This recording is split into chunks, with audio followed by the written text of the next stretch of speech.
सियासत में चरित्र के बिना चरितार्थ नहीं होता, हिम्मत के बिना पुरुषार्थ नहीं होता, क्योंकि ये वही सियासत है जिसने एक आबकारी विभाग की वजह से दिल्ली की सरकार को जनता ने नकार दिया, और वही आबकारी विभाग यूपी में सफलता के नए गाथे लिख रहा है।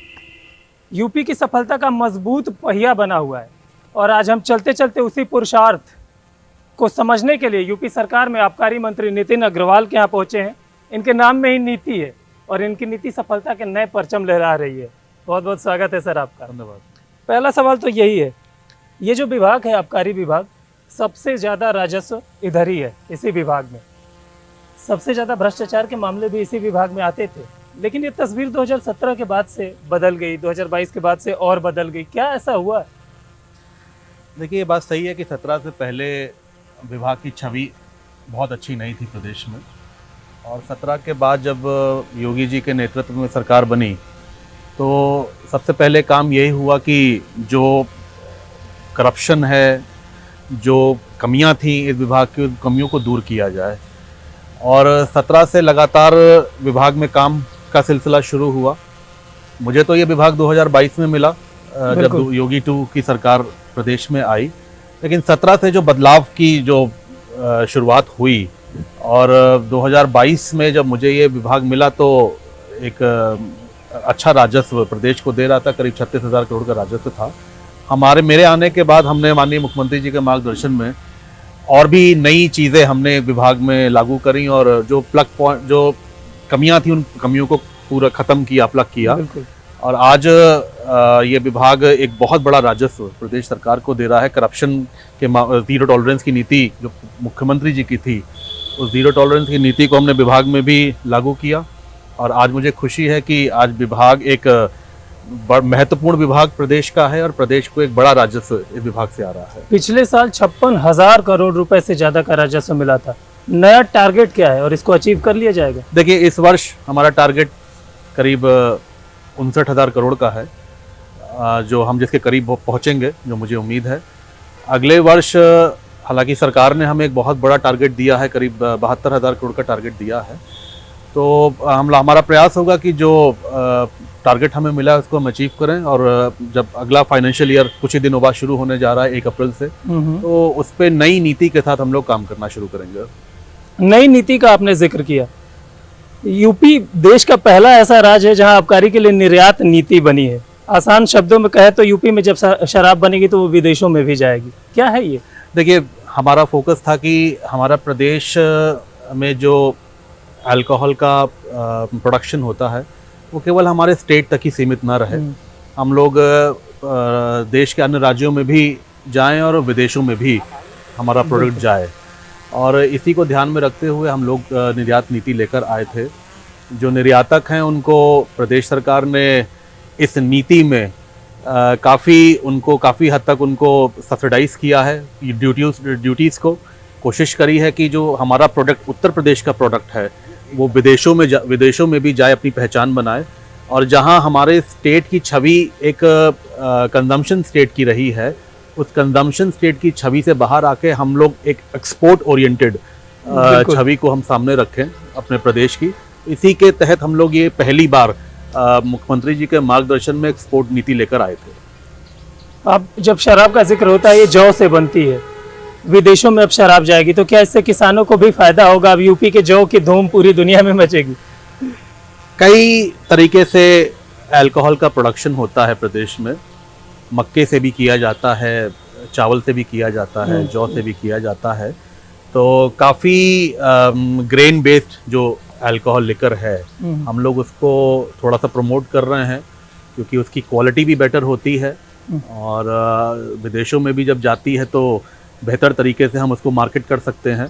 तो हम लोग इसी को फोकस करके हम लोग ग्रेन बेस्ड लिकर को थोड़ा सा प्रमोट करने का प्रयास कर रहे हैं। तो इसके लिए कोई खास क्षेत्र की भी पहचान की गई है यूपी में? नहीं, देखिए, उत्तर प्रदेश में तो आप जानते ही हैं, अन्य राज्यों में हम लोग प्रयास कर रहे हैं कि महाराष्ट्र को हमने टारगेट लिया हुआ है, हमने आसपास के राज्यों को भी टारगेट किया हुआ है। विदेशों में भी हम लोग कोशिश कर रहे हैं कि जहाँ पे ब्रिटेन, जिन कंट्रीज़ के साथ हमारे देश का फॉरेन ट्रेड एग्रीमेंट हो रहा है, फ्री ट्रेड एग्रीमेंट हो रहा है, FTA हो रहा है, उन देशों को भी हम लोग टारगेट कर रहे हैं कि वहाँ भी हमारे राज्य का प्रोडक्ट उन देशों में पहुंचे। अच्छा, जो विदेश आबकारी निर्यात नीति है उससे विदेशों में शराब तो जाने वाला है। जेवर एयरपोर्ट का जो उद्घाटन हुआ है उसका इससे क्या कनेक्शन है? इससे फायदा मिलेगा विभाग को? लेकिन निश्चित तौर पे एक जेवर एयरपोर्ट एशिया का लार्जेस्ट एयरपोर्ट, आदरणीय प्रधानमंत्री जी कल उसका लोकार्पण कर रहे हैं। डेफिनेटली जब इतना बड़ा इंफ्रास्ट्रक्चर किसी प्रदेश में आता है तो इंपोर्ट एक्सपोर्ट की फैसिलिटी भी और काफ़ी हद तक संभावनाएं बहुत अच्छी बनती हैं। जब कनेक्टिविटी बेहतर होती है, चाहे किसी प्रकार की भी कनेक्टिविटी हो, रोड कनेक्टिविटी, एयर कनेक्टिविटी की हम अगर बात करें तो प्रदेश हम नंबर 1 पे आज हम पूरे देश में हैं। जेवर के आने से निश्चित तौर पे जो हमारी कनेक्टिविटी अन्य देशों से है वो और बेहतर होगी। अभी भी बेहतर है लेकिन और उससे और अच्छा होगा और बेहतर होगी। और इंपोर्ट एक्सपोर्ट की संभावनाएं बहुत बढ़ेंगी। हमारी जो विजिबिलिटी है हमारे राज्य की वो हमारे राज्य की विजिबिलिटी पूरे देश में और विदेशों में हमारे राज्य की विजिबिलिटी बढ़ेगी, तो इससे निश्चित तौर पे इससे फायदा होगा। दुनिया का सबसे चौथा बड़ा एयरपोर्ट है, एशिया का सबसे बड़ा एयरपोर्ट बताया जा रहा है। कनेक्टिविटी के लिए यूपी में इतना बड़ा प्लेटफॉर्म, इससे क्या कुछ बदलाव आएगा अगर ओवरऑल बात की जाए तो? सबसे पहले तो रोजगार, जब इतना इंफ्रास्ट्रक्चर बेटर होता है, बढ़ता है, तो हमारा रोजगार बढ़ता है। आज क्योंकि अनएम्प्लॉयमेंट की एक बड़ी समस्या हमारे देश के सामने है, तो हम जब इंफ्रास्ट्रक्चर को बेहतर करते हैं तो इंडस्ट्रीज भी आती हैं। इंडस्ट्रीज आएंगी तो हमें एम्प्लॉयमेंट अपॉर्चुनिटीज़ हमारे राज्य के युवाओं को मिलेगा, तो एक वो बहुत बड़ा प्लस फैक्टर है। दूसरा, प्रदेश की जीडीपी भी बढ़ती है। प्रदेश में जब इंफ्रास्ट्रक्चर डेवलपमेंट होता है, पैसा आता है, जब लगता है तो उससे हमारी जीडीपी बढ़ती है। जीडीपी बढ़ने का एक और कारण है कि इंडस्ट्रीज भी आती हैं। जहाँ लॉ एंड ऑर्डर बेहतर हो, जहाँ पे जैसे मैंने पहले भी कहा था रोड और एयर कनेक्टिविटी बेहतर हो, बिल्कुल, तो सभी राज्यों इंडस्ट्रीज लाने के लिए अपने अपना समिट्स करते हैं, उनको आमंत्रित करते हैं, उनको अलग अलग तरीके से उनको प्रयास करते हैं कि वो उनके राज्य में आएँ। तो डेफिनेटली इससे बहुत बड़ा फ़ायदा होता है, बहुत बड़ा प्रभाव पड़ता है। और जब इंडस्ट्रीज आएंगी तो हम इकोनॉमिकली भी आगे बढ़ेंगे, और जैसे मैंने पहले कहा कि एम्प्लॉयमेंट अपॉर्चुनिटीज़ भी हमारे राज्य में बढ़ेंगी। आबकारी विभाग की जब बात होती है तो एक लाइसेंस देने की प्रक्रिया का जिक्र बहुत ज़रूरी हो जाता है। पहले इसमें बहुत धांधली होती थी, भ्रष्टाचार के बड़े मुद्दे आते थे। इसमें ट्रांसपेरेंसी के लिए क्या किया गया? देखिए, हमने पूरी प्रक्रिया को अब ऑनलाइन कर दिया है। हमने मैनुअल इंटरवेंशन जो था वो हमने पूरी तरीके से समाप्त कर दिया है। पहले शिकायतें होती थी, लोगों के लाइसेंस निर्गत नहीं होते थे, लोगों से अन्य प्रकार की बातें किया करते थे लोग, विभाग के लोग। लेकिन हमने उस पूरी प्रक्रिया को ख़त्म किया। हमने कहा कि हम एक टाइम फ्रेम हमने निर्धारित किया। हम जब ऑनलाइन आवेदन करते हैं तो उस टाइम फ्रेम में ही उनको लाइसेंस निर्गत किया जाएगा। मैनुअल इंटरवेंशन ख़त्म किया। आपको किसी के पास जाने की आवश्यकता नहीं है। अब ऑनलाइन ही आप अपने जो आपकी रिक्वायरमेंट है, डॉक्यूमेंट सबमिट करिए, आपको अपने आप लाइसेंस आपको मिल जाएगा। और लाइजनिंग जैसी अब कोई चीज़ नहीं, कोई सब पूरी तरीके से समाप्त कर दिया है। अवैध शराब की भी काफ़ी दिक्कतें रहती है। अवैध शराब, देखिए, अवैध शराब का एक बड़ा नेक्सस रहा है प्रदेश में, जिसको हम लोग एक आसान शब्दों में कहते हैं कि एक शराब माफिया एक पहले हावी रहता था प्रदेश में। हम लोग जब सरकार में आए, योगी जी जब सरकार में आए, तो पहला ये भी काम था कि इस माफिया के स्ट्रक्चर को ख़त्म किया जाए प्रदेश में, और उस नेक्सस को हम लोगों ने तोड़ा। और उसका एक प्रत्यक्ष प्रमाण ये भी है कि देखिए, आप 2017 में जब हम लोग आए थे तब केवल 12,000 करोड़ का राजस्व था, आज हम करीब 60,000 करोड़ के पास पहुंच रहे हैं। तो ये नेक्सस तोड़ा है। अवैध शराब पूरी तरीके से बंद की है तमाम प्रदेशों से, चाहे वो पंजाब हो, हरियाणा हो, अलग अलग राज्यों से जो अवैध मदिरा प्रदेश में आती थी, उस अवैध मदिरा को 100% करीब पूरी तरीके से हम लोग ने रोका है। और आज वही इसका बड़ा कारण है कि हमारे प्रदेश का राजस्व लगातार हर साल दर साल हम 13 से 14% की बढ़ोतरी के साथ आगे बढ़ रहे हैं। आपने अभी राजस्व का जिक्र किया, 12,000 करोड़ जब सत्ता में, आज 60,000 करोड़ के करीब पहुंचने वाला है। 1 ट्रिलियन इकोनॉमी बनाने में यूपी को एक मजबूती से ये विभाग सहयोग कर रहा है। ये इतना बड़ा बदलाव आया कैसे? बस मैंने यही कहा कि ट्रांसपेरेंसी, अकाउंटेबिलिटी, ये दोनों हम लोगों ने सेट करी, क्योंकि जब तक सिस्टम में ट्रांसपेरेंसी नहीं होगी तब तक आप इतने बड़े टारगेट्स को अचीव नहीं कर सकते हैं, और जब तक जवाबदेही तय नहीं होगी तब तक आप काम नहीं ले सकते हैं। तो इन दोनों चीज़ों का, और करप्शन पे ज़ीरो टॉलरेंस की नीति जो हम लोग लेकर आए हैं, उसके तहत हम लोगों ने काम किया है, और आज आपको देखने को मिल रहा है कि हम लोग लगातार राजस्व देने का काम कर रहे हैं। लॉ एंड ऑर्डर का भी जिक्र करना जरूरी हो जाता है ना, फिर जब ये बात होती है तो अचानक से सारे विभाग इतना अच्छा कैसे काम करने लगे? देखिए, ऐसा है सारे विभाग में नंबर 1। देखिए, ये तो मैं अपने नेतृत्व के लिए कहना चाहूँगा कि जब प्रदेश का नेतृत्व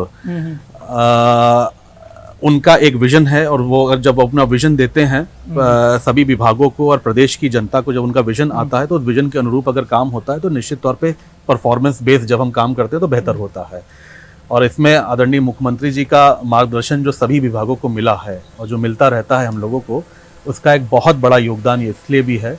इसीलिए आज आप देखते हैं कि चाहे मैं केवल आबकारी की बात नहीं कर रहा हूँ, आप प्रदेश के अन्य चलने वाले अन्य विभागों की भी अगर आप परफॉर्मेंस देखें तो सभी ने परफॉर्म करके दिखाया है। और जैसा मैंने पहले कहा कि जब टारगेट्स मिलते हैं विभागों को, उन टारगेट्स को अचीव करने पर जब हम लोग काम करते हैं तो डेफिनेटली परफॉर्मेंस बेहतर हो जाती है। लखनऊ में साल 2025 में आपने एक एक्साइज निवेशक समिट कराया था। ये अपने तरीके का पहला ऐसा समिट था जो हुआ था।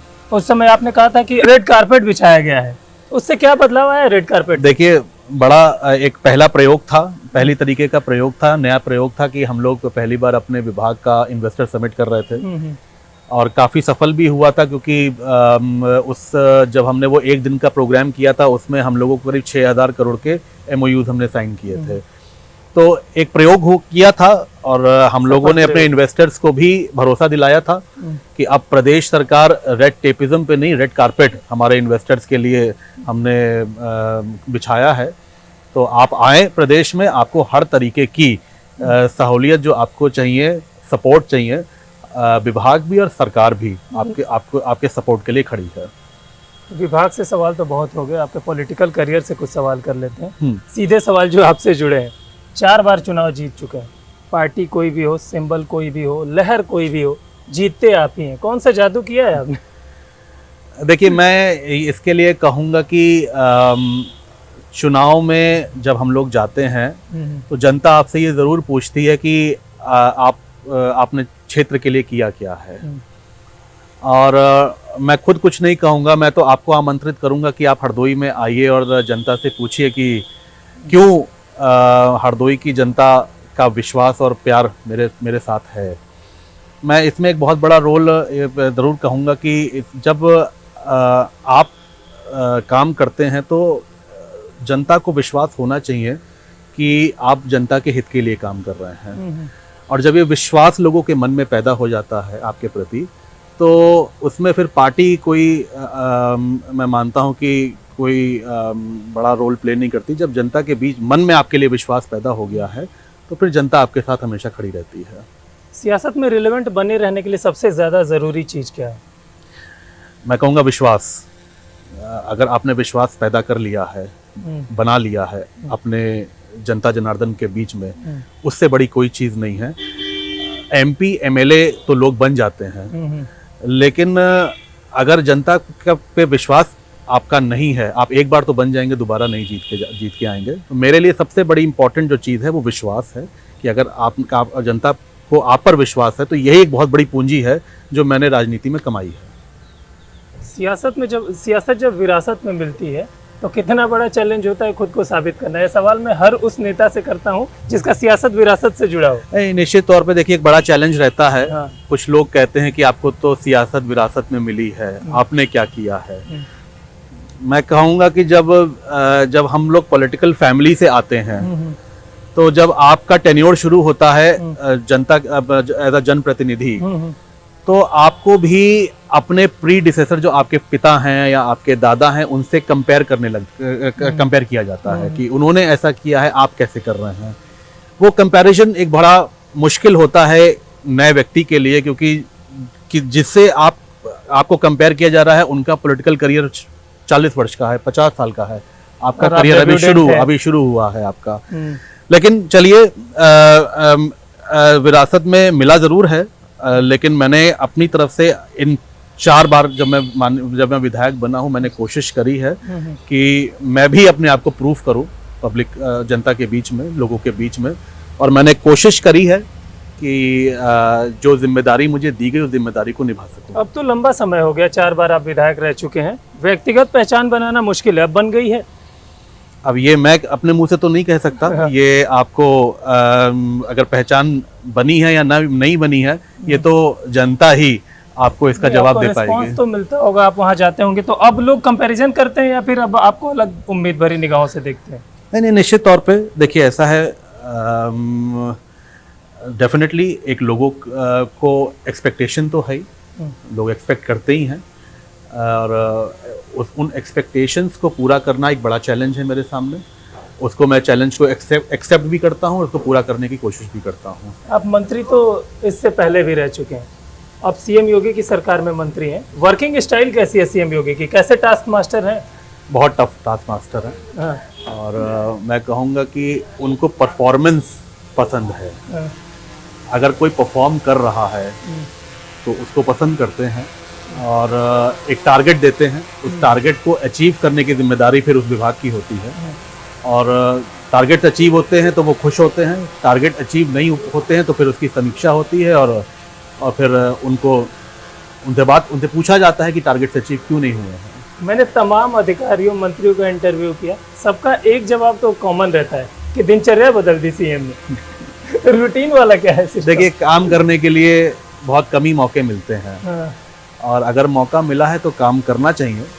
और निश्चित तौर पे हमारी सरकार में मैं मानता हूँ अन्य सरकारों की अपेक्षा काम के प्रति अकाउंटेबिलिटी ज़्यादा है, जवाबदेही ज़्यादा है, और जब जवाबदेही ज़्यादा होती है तो आपको फिर काम करके दिखाना पड़ता है। एक पिक्चर आई है धुरंधर द रिवेंज, बड़ा उसको लेकर चर्चा हो रही है, आपने देखी है वो मूवी? मैं नॉर्मली मैं मूवीज़ नहीं देखता। हाँ हाँ। मुझे इतना टाइम नहीं मिलता है। हाँ, सुना बहुत है उस मूवी के बारे में, अभी तक तो फिलहाल नहीं देखी है मैंने। मैं सवाल पूरा कर दूं, अखिलेश यादव हैं सपा अध्यक्ष, उन्होंने आरोप लगाया है कि बीजेपी पैसे देकर ऐसे फिल्में बनवा रही है हम लोगों को बदनाम करने के लिए, खुद का पीआर कराने के लिए।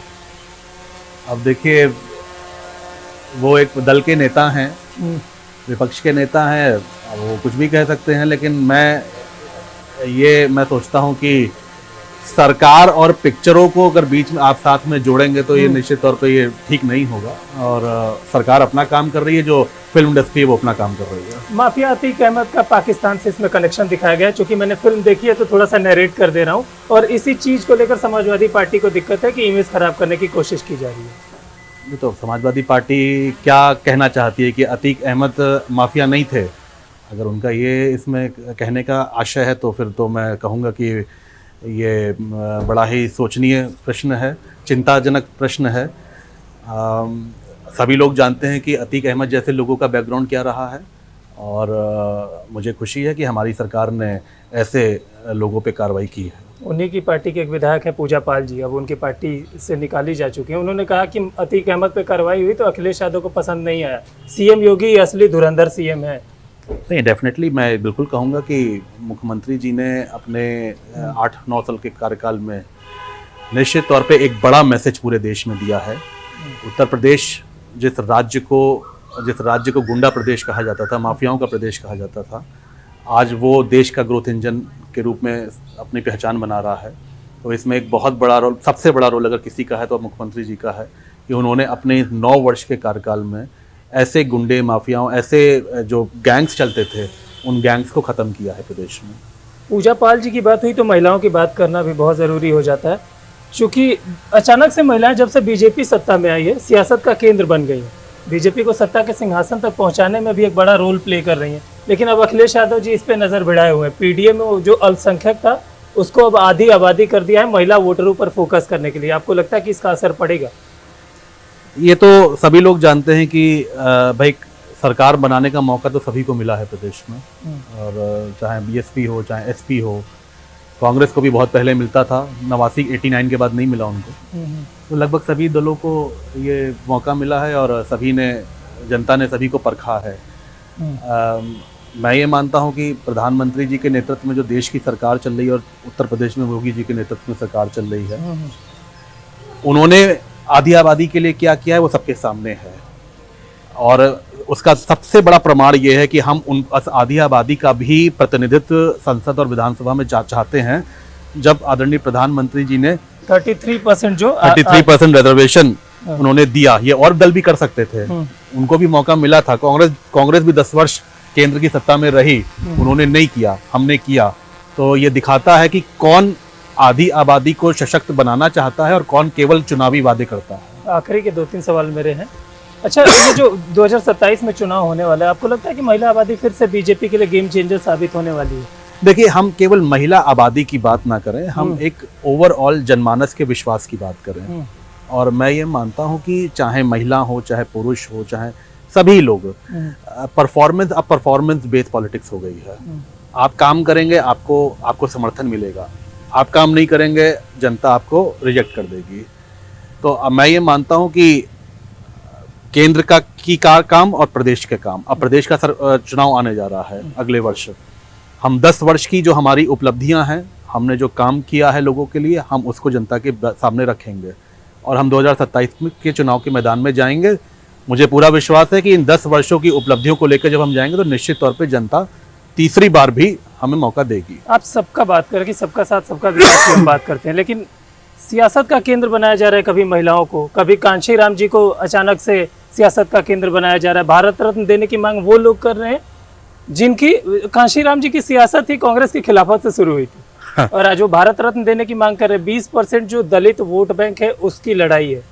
आपको नहीं लगता कि ये जो सिलेक्टिव लड़ाई होती है इसका भी असर होता है सियासत? ये देखिए, ये आप जनता बहुत होशियार है, सब समझती है कि कौन केवल वोट बैंक को देखकर सियासत कर रहा है, कौन ओवरऑल एक वंचित वर्ग के को बढ़ाने में, उनको सशक्त करने के लिए काम कर रहा है। और ये देखने को मिलता है, कांग्रेस पार्टी ने बहुत साल शोषण किया है उस वंचित वर्ग का, और आपने देखा कि बहुजन समाज पार्टी भी जब आई थी तो नारा कुछ और था, बाद में कुछ और हो गया। समाजवादी पार्टी के कार्यकाल को तो कोई भूल नहीं सकता है कि प्रदेश में क्या माहौल बनाया था जब उनकी सरकार 5 साल थी। तो मैं ये कहूँगा कि निश्चित तौर पे आदरणीय काशीराम जी का एक बहुत बड़ा योगदान वंचित वर्ग के उत्थान में रहा है। उन्होंने ही वो अलग जगाई और उन्होंने अपने सफ़र में संघर्ष बहुत किया समाज को ऊपर बढ़ाने में। निश्चित तौर पे मैं मानता हूं कि उनको भारत रत्न मिलना चाहिए, दिए जाना चाहिए। आपको लगता है सियासत में नैरेटिव काम करता है? क्योंकि इसका खामियाजा तो एक बार बीजेपी भुगत चुकी है ना। साल 2024 के लोकसभा चुनाव, काम आपने बहुत किया, प्रेजेंटेशन पे आके मामला फंस गया, एक नैरेटिव बना और वो नैरेटिव यूपी में काम कर गया। नैरेटिव्स का भी एक बड़ा रोल रहता है। आपने सही कहा कि 2024 के चुनाव में एक नैरेटिव बन गया था और उस नैरेटिव का खामियाजा हम लोगों को उठाना पड़ा। जो विपक्ष था वो नैरेटिव को प्रचार करने में ज़्यादा सफल हो गए और एक जो झूठा प्रचार जो उन्होंने किया था उसमें काफ़ी नुकसान हुआ है। लेकिन उसके बाद लोगों को समझ में भी आया कि जो नैरेटिव बनाया गया था वो बिल्कुल गलत था और ऐसा कुछ नहीं था। तो अब एक बार तो आप झूठा नैरेटिव बना सकते हैं, बार बार नहीं कर सकते हैं, लेकिन निश्चित तौर पे उसका नुकसान 2024 में हमें ज़रूर हुआ था। 2 सवाल जल्दी ले लेते हैं।